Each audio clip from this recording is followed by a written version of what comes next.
اعوذ باللہ من الشیطان الرجیم بسم اللہ الرحمن الرحیم۔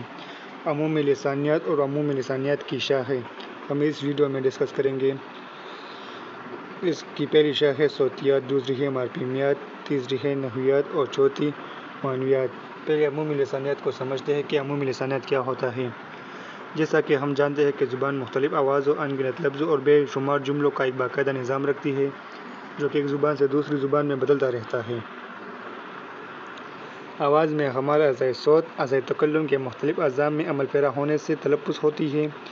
آوازوں کے سلسلے سے الفاظ تشکیل پاتے ہیں اور لفظوں کی مخصوص ترتیب سے فقرے اور جملے بنتے ہیں۔ یہاں آوازوں سے لے کر جملوں تک ہر جگہ ہمارا عمل اختیاری ہوتا ہے جس سے ہم معنی اور مفہوم کا تعین کرتے ہیں۔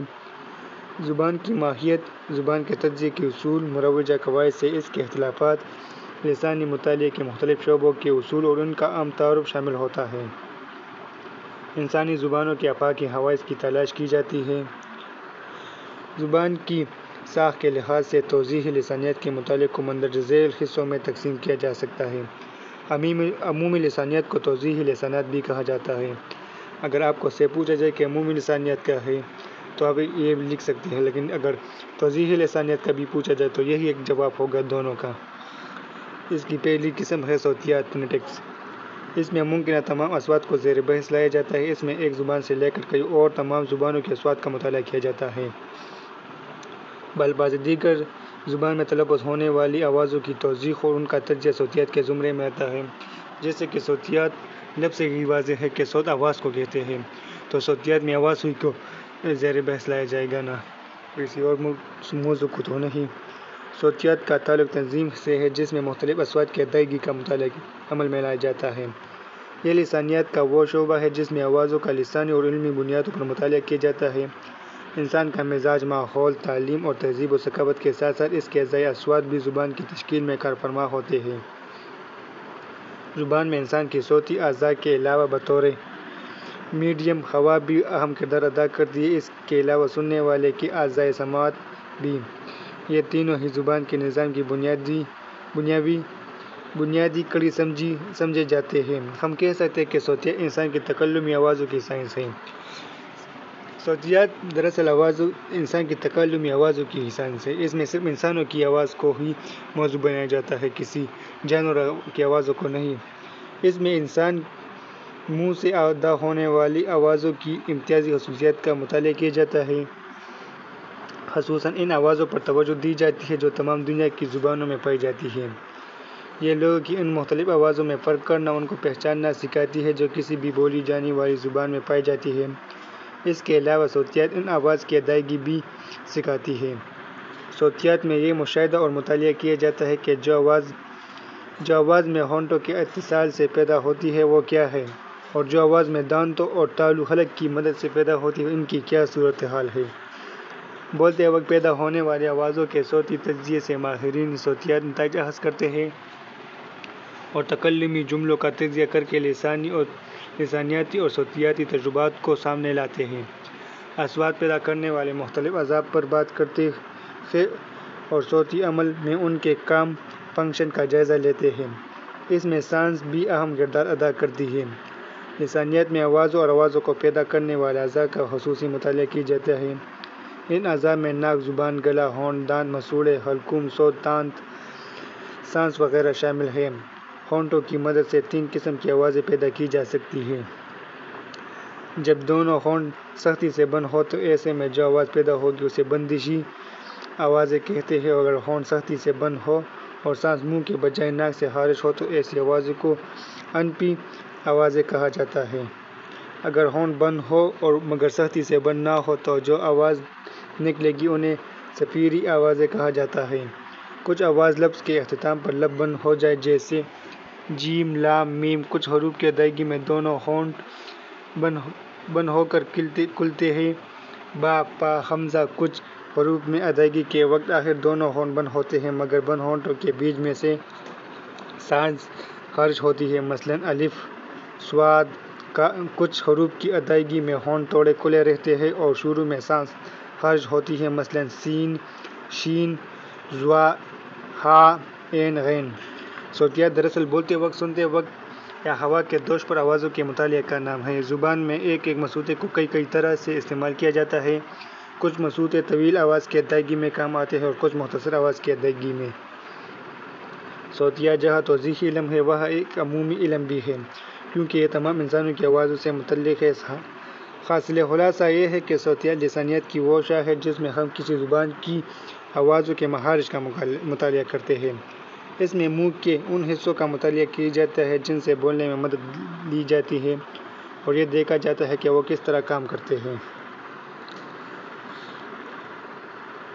عمومی لسانیات کی دوسری شاخ ہے مارفیمیات، تشکیلیات، صرف۔ اگر ان تینوں حروف میں سے کوئی بھی حرف آ جائے تو آپ نے گھبرانا نہیں ہے، کیونکہ ان تینوں کا مطلب ایک ہی ہے، ایک ہی چیز کو ڈسکس کیا جائے گا۔ انگلش میں اس کو مارفولوجی کہتے ہیں۔ لسانیات کی اس شاخ میں الفاظ کی تشکیل، ساخت، نوعیت اور تغیر و تبدل کے علاوہ ان سے مختلف کلمات بنانے کے طریقوں پر غور کیا جاتا ہے۔ مارفیم چھوٹی سے چھوٹی بامعنی اکائی ہوتی ہے جس میں ہیئت اور موضوع کے بیچ ایک رشتہ ہوتا ہے۔ مارفیمیات دراصل لفظوں کے ساتھ ساتھ مارفیموں کے باہمی تعلق اور ان کے ملنے کے اصولوں کے مطالعے کا نام ہے۔ مارفیمیات میں بعض اوقات ایسا ہوتا ہے کہ ایک سے زیادہ لفظوں پر مشتمل مرکبات جو نحو کے ذیل میں آتے ہیں میں مارفیم کی تبدیلی سے مفہوم میں تبدیلی واقع ہو رہی ہوتی ہے۔ صرف میں واحد، جمع، مذکر، مؤنث جیسے موضوعات پر بار ہوتی ہے، جبکہ مرکب میں تبدیلی نحو کا موضوع ہے کہ لفظ کی تبدیلی سے مرکب تبدیل ہو رہا ہوتا ہے۔ یہ مسئلہ نحو سے تعلق رکھتا ہے، چونکہ یہ تبدیلی مارفیم کی وجہ سے ہو رہی ہوتی ہے تو اس لیے اسے نہ صرف کے کاتے میں ڈالتے ہیں اور نہ نحو کے، بلکہ اسے مارفیمیات کا مسئلہ بنا کر قواعد کے بجائے لسانیات کی بحث بنا دیا جاتا ہے۔ مارفیمیات قواعد کے بجائے لسانیات کی شاخ سمجھی جاتی ہے۔ مارفیم اور لفظ۔ مارفیم کے حوالے سے اگر دیکھا جائے تو غم ناک ایک لفظ ہے مگر دو مارفیم ہے، یعنی غم اور ناک۔ اس طرح امید ایک لفظ ہے مگر دو مارفیم، جن میں ایک مارفیم اور دوسرا میٹ ہے۔ وہ مارفیم جو اپنے الگ معنی دیتے ہیں آزاد مارفیم کہلاتے ہیں، مثلاً در، ڈر، دن وغیرہ۔ اس طرح جو مارفیم اپنے الگ معنی نہیں دیتے بلکہ کسی اور مارفیم کے ساتھ مل کر معنی دیتے ہیں انہیں پابند مارفیم کہا جاتا ہے۔ پھولدار، پھلدار یا خاردار ایک ایسا مارفیم ہے جو کہ پھول اور پھل کے ساتھ مل کر معنی دے رہا ہے۔ ہمصوت مارفیم۔ اردو میں عام، عام وغیرہ کو ہمصوت مارفیم کہا جائے گا جو تلفظ کے لحاظ سے تو کسی دوسرے مارفیم ہی کے مانند ہیں مگر چونکہ ان کے معنی مختلف ہیں لہذا انہیں ہمصوت مارفیم کہا گیا ہے۔ عمومی لسانیات کا تیسرا شاخ ہے نحویات، سینٹیکس۔ نحویات میں جملوں کے عناصر، ترکیبی کا آپس میں تعلق، جملوں کی ساخت کا مطالعہ کیا جاتا ہے اور جملے بنانے کے اصول اور قواعد پر بات کی جاتی ہے۔ اس میں لفظ اور جملے کے باہمی تعلق کو دیکھا جاتا ہے، فاعل، فعل اور مفعول پر بات کی جاتی ہے۔ نحو وہ علم ہے جس میں اجزائے کلام کی توضیح، ترکیب اور تعلقات باہم سے بحث کی جاتی ہے۔ مختلف کلمات کے باہمی ربط اور تعلق کا پتہ چلتا ہے۔ اس کے جاننے سے انسان کلام میں غلطی نہیں کرتا۔ جس طرح مختلف آوازوں کو ایک خاص ترتیب کے ساتھ رکھنے سے بامعنی لفظ یا کلمہ حاصل ہوتا ہے، اسی طرح مختلف لفظوں کو ایک خاص ترتیب کے ساتھ جوڑنے سے جملہ یا کلام بنتا ہے۔ صرف میں لفظ کا مطالعہ کیا جاتا ہے جبکہ نحو میں جملے میں موجود الفاظ کی ترتیب کا مطالعہ کیا جاتا ہے۔ اس طرح قواعد کو دو حصوں میں تقسیم کیا جا سکتا ہے، مطلب صرف اور نحو۔ صرف میں لفظ اور اس کی ساخت کا مطالعہ کیا جاتا ہے جبکہ نحو میں مرکبات کا مطالعہ کیا جاتا ہے۔ مرکب کی دو اقسام ہیں، مرکب ناقص اور مرکب تام۔ اسی مرکب تام سے جملہ مراد لیا جاتا ہے۔ زبان میں آوازوں سے مارفیم اور مارفیموں سے لفظ تشکیل پاتے ہیں، بالکل اسی طرح لفظوں سے فقرے اور فقروں سے کلمے اور جملے بنتے ہیں۔ یہاں آواز سے لے کر جملے تک ایک خاص ترتیب کار فرما ہوتی ہے۔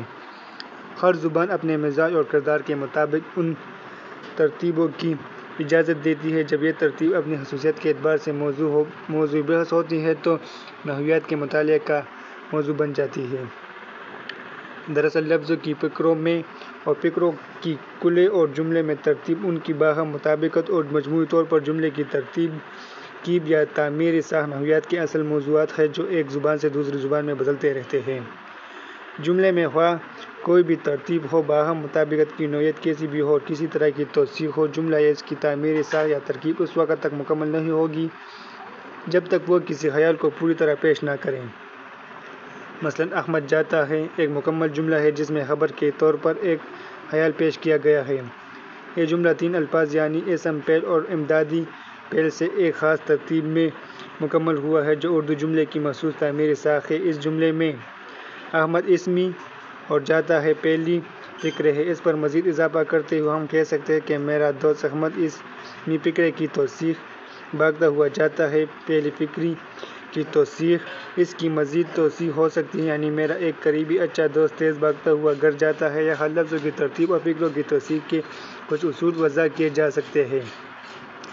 اس کے علاوہ لفظوں میں مطابقت اور بحیثیت مجموعی تعمیری ساخت کے قاعدے بھی مرتب ہو سکتے ہیں۔ جملے کی ساخت کے اسی طرح کے مسائل نحویات میں زیر بحث آتے ہیں۔ نحویات کے مطالعے میں ایک اصطلاح تعمیری ساخت استعمال ہوتی ہے جس کے معنی ہے جملے میں زبان کے مطابق لفظوں کی مکمل ترتیب جیسے چمن میں بہار آئی۔ یہ اردو زبان کے مطابق ایک مکمل ترتیب یا تعمیری ساخت ہے جو ہر زبان کے لیے ضروری ہوتی ہے۔ اگر اس جملے کو بہار چمن ہے میں آئی کہیں تو جملے کا اصل مفہوم تو سمجھ میں آ جائے گا لیکن یہ اردو کی نحوی ساخت کے مطابق تعمیری ساخت نہیں ہوگی۔ البتہ جملوں میں فقروں کی ترتیب کے وقت ہم تھوڑے لاپرواہ ہو جاتے ہیں۔ جملے کے تجزیے میں جزوں کے مطالعے کی بھی بڑی اہمیت ہے۔ یہ جملے کا ایک ایسا حصہ ہوتا ہے جو جملے کے فقروں کی نمائندگی کرتا ہے۔ عمومی لسانیات کی تیسری شاخ معنیات ہے۔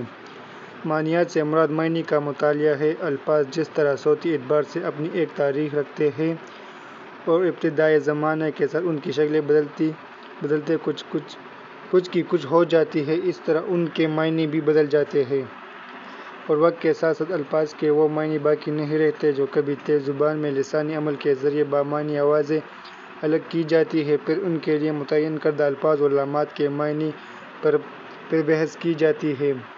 معنیات کا شعبہ انہی معنیوں سے تعلق رکھتا ہے جو آوازیں بامعنی نہیں ہیں وہ صرف بے ہنگم آوازوں سے زیادہ کوئی حیثیت نہیں رکھتی۔ اسی طرح جو الفاظ کسی معنی تک نہ پہنچا ہے یا جو کسی معنی کے مترادف یا متضاد نہ ہو وہ اڑی ترچھی لکیریں سے زیادہ کچھ نہیں۔